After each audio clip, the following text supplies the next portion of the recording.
আছি নরসিংদীর বাগবিতান ক্লাব যে পূজা মণ্ডপটি রয়েছে সেখানে। ঠিক এইরকম কিন্তু নরসিংদীতে ৩৫৪টি পূজা মণ্ডপে আজকে পূজা শুরু হয়েছে সকাল থেকেই। নবমী পূজার মধ্য দিয়ে দিনটি শুরু হয়েছে এবং নানা রকম পূজার যেই তাদের ধর্মীয় যেই কালচার রয়েছে সেই অনুযায়ী কিন্তু যারা এখানে সনাতন ধর্মাবলম্বী রয়েছেন, তাদের পুরোহিত রয়েছেন, তারা কিন্তু বিভিন্ন ধরনের পূজার মধ্য দিয়ে কিন্তু তারা তাদের এই আজকের যে কর্মসূচি তারা দিনটি তারা পালন করছেন।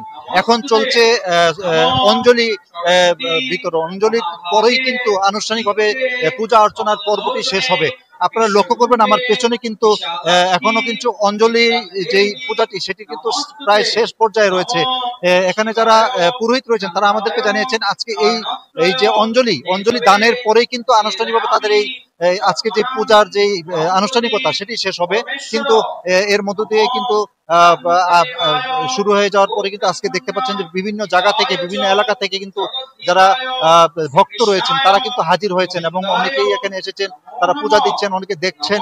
দেশের বিভিন্ন প্রান্ত থেকে কিন্তু সনাতন ধর্মাবলম্বীরা নরসিংদীর পূজা মণ্ডপগুলোতে ঘুরতে আসেন। এর কারণ হচ্ছে এখানে যে ডেকোরেশন এবং তারা যে সাজসজ্জা এবং যে আয়োজন করেন সেটি কিন্তু বাংলাদেশে খুব কম জেলাতে কিন্তু এই ধরনের পরিস্থিতি আছে। এবং এই পূজাকে নির্বিঘ্ন করার জন্য আইন শৃঙ্খলা রক্ষাকারী বাহিনীর সদস্যরা কিন্তু পূজার আগ থেকে কিন্তু তারা মাঠে নেমেছিলেন এবং জেলা প্রশাসন, পুলিশ বিভাগ, সেনাবাহিনী, র্যাব সহ বিভিন্ন আইন শৃঙ্খলা রক্ষাকারী বাহিনীর সদস্যরা কিন্তু পূজাকে নির্বিঘ্ন করার জন্য সহায়তা করেছেন।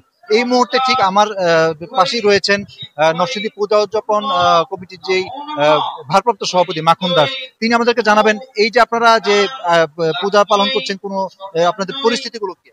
আপনারা জানেন আমাদের এই নরসিংদী জেলা একটা অসাম্প্রদায়িক চেতনার জেলা। আমাদের এই অসাম্প্রদায়িক চেতনার জেলার মধ্যে আমরা পঞ্চমী থেকে কিন্তু মা দুর্গার, দেবী দুর্গার কিন্তু পূজা কিন্তু আমরা অর্চনা করছি। আজকে কিন্তু নবমী পূজা কিন্তু আজকে পার হয়ে যাচ্ছে।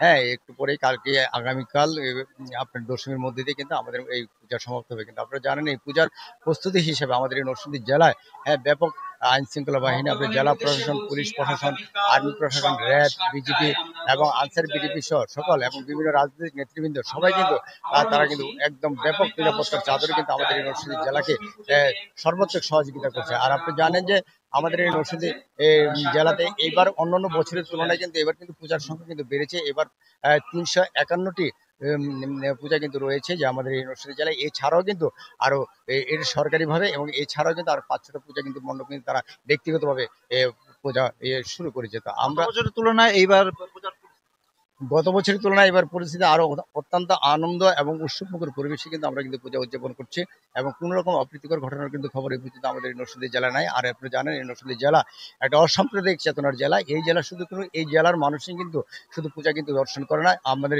এই নরসিংদী জেলার একটা ঐতিহ্য রয়েছে। সেই কারণে এই নরসিংদী জেলার আশেপাশে যেমন নারায়ণগঞ্জ, গাজীপুর, মুন্সিগঞ্জ, ব্রাহ্মণবাড়িয়া এবং কিশোরগঞ্জ থেকে কিন্তু অন্যান্য জেলার কিন্তু মানুষ কিন্তু এই জেলায় কিন্তু আপনার দর্শনার্থী হিসেবে কিন্তু তারা কিন্তু আমাদের এই পূজা দেখতে আসে এবং তারাও কিন্তু একদম স্বস্তি সহকারে কিন্তু এই পূজা দেখছেন এবং পূজা পর্বণ কিন্তু তারা কিন্তু অনুভব করছেন। তো আমাদের মধ্যে এই জেলাতে কোনো রকম কোনো আমরা মনে করি যে আইন শৃঙ্খলা বাহিনীর সর্বোচ্চ নিরাপত্তা দিয়ে যাচ্ছেন এবং আপনারা জানেন ঢাকা থেকে বিভিন্ন কর্মকর্তারা কিন্তু আমাদের এই পূজা মণ্ডপ কিন্তু পরিদর্শন করেছে। সুতরাং এই দেশে এই নরসিংদী জেলাতে আমাদের এই সনাতন ধর্মের মানুষ আমরা কিন্তু ব্যাপক উৎসব উদ্যাপনের মধ্যে দিয়ে কিন্তু আমরা এবার পূজা পালন করছি এবং আগামীকাল দশমীর মধ্যে দিয়ে মা দেবীকে আমরা বিসর্জন দিয়ে আমরা সমাপ্ত করব।